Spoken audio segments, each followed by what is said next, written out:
You know these images. A camera flash on a room full of bones, a girl swinging on a meat hook, the roar of a chainsaw before the slam of that metal door.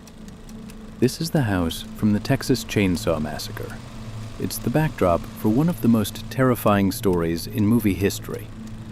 But the story you think you know isn't the whole truth. For years after the film came out, the house faded into legend. I traveled to this infamous location in the heart of Texas to uncover its secret. And what I found wasn't a ghost story.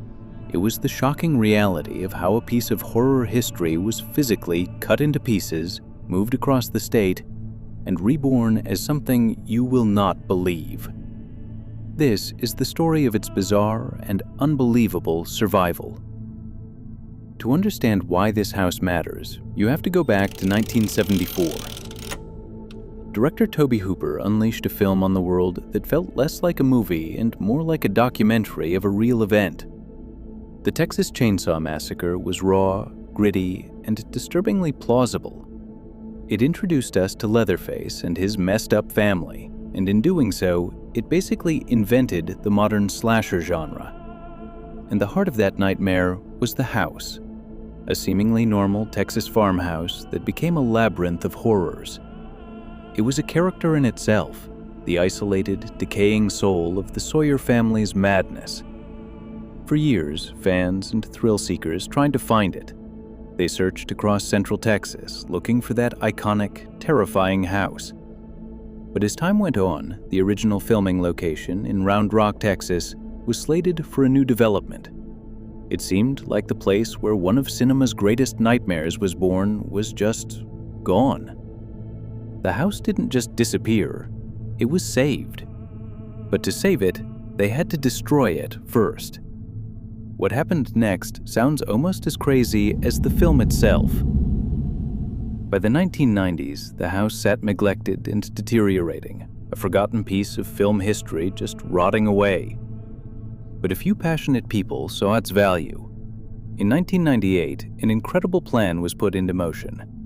The house was sold, not to be demolished, but to be moved. Now, you don't just pop a house like this on a truck.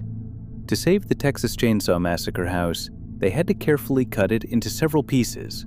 Some accounts say 6 or 7. Imagine that.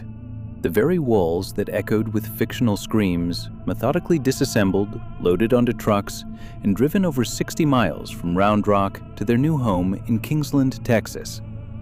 It now rests on the grounds of the Antlers Hotel, a historic railroad resort from the early 1900s. The relocation and a painstaking restoration process took years, with a team led by master carpenter Anthony Mayfield reassembling the home piece by bloody piece, restoring it to its original architectural glory. So why go through all that trouble? Why move a house famous for a fictional story of cannibalism and murder? The answer is the most surreal part of this entire journey. They moved it and restored it to turn it into a restaurant. And that's where I am today, standing in front of the real Texas Chainsaw Massacre house. And I'm here to tell you, the experience is jarring. The restaurant was known for years as the Grand Central Cafe, but today it's called Hooper's, a direct and loving tribute to the film's late director, Tobe Hooper. And when they say they lean into the history, they mean it. You can order themed cocktails like the Chainsaw Margarita. It's a place that fully embraces its cinematic past while serving you Southern pub fare. So the darkest secret of the house isn't a ghost. It's that one of the most terrifying locations in film history is now a place where you can order a burger and a beer. It is one of the most surreal transformations I have ever seen. I mean, eating a meal in the very room where the infamous dinner scene was filmed, it's wild. If you're finding this story as bizarre as I am, and you want more explorations into the real stories behind your favorite horror movies, do me a favor and hit that subscribe button. It lets me know you want more deep dives like this. Okay, back to the house, because the story gets even more complicated. One of the reasons I wanted to make this journey was to clear up some major fan confusion. When people say they've visited the Chainsaw House, you have to ask, which one? You see, the pristine Victorian house here in Kingsland is exclusively from the original 1974 Tobe Hooper film. The gritty, more dilapidated farmhouse seen in the 2003 Jessica Biel remake and its 2006 prequel, The Beginning, is a completely different building. That house is located near Granger, Texas, and has its own separate, fascinating history. So many people blend the films and locations, but they are two distinct places tied to two different eras of the franchise. But here's the wildest part. The original house wasn't even one of a kind. It was a pattern book house, built from a catalog design around 1909, and it had two identical sisters built nearby. One of them burned down long ago, but the other one, a nearly identical twin, was also discovered, cut into pieces, and moved to Georgetown, Texas, where it serves as an office building. Tobe Hooper pieced together the geography of his nightmare from multiple real-world spots.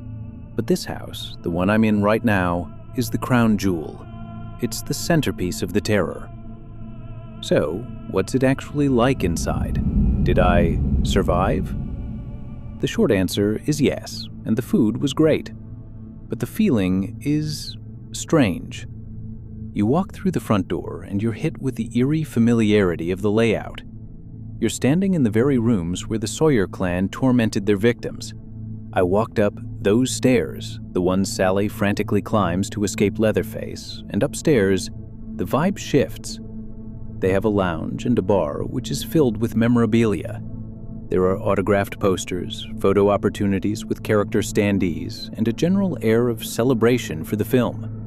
It's a museum and a restaurant, a haunted attraction and a tourist spot all at once. And that's the thing.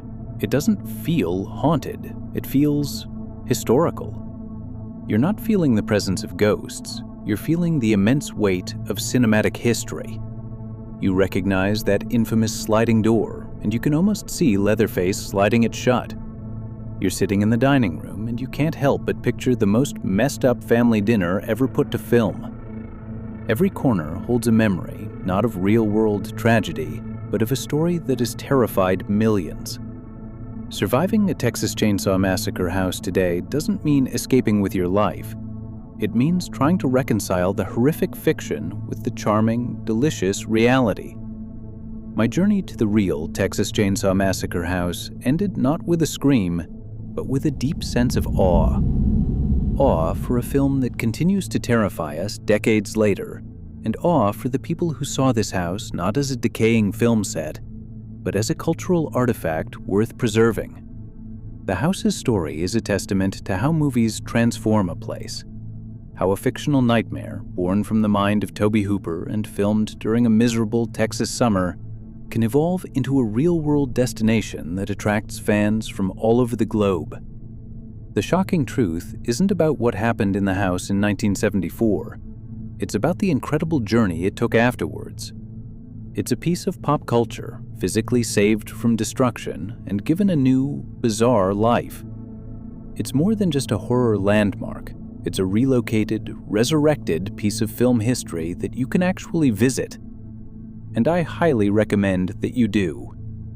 Have you been to Hooper's or any other famous horror movie locations? Let me know your experience in the comments below. I'd love to hear your stories. Thanks for coming on this journey with me. Don't forget to like and subscribe,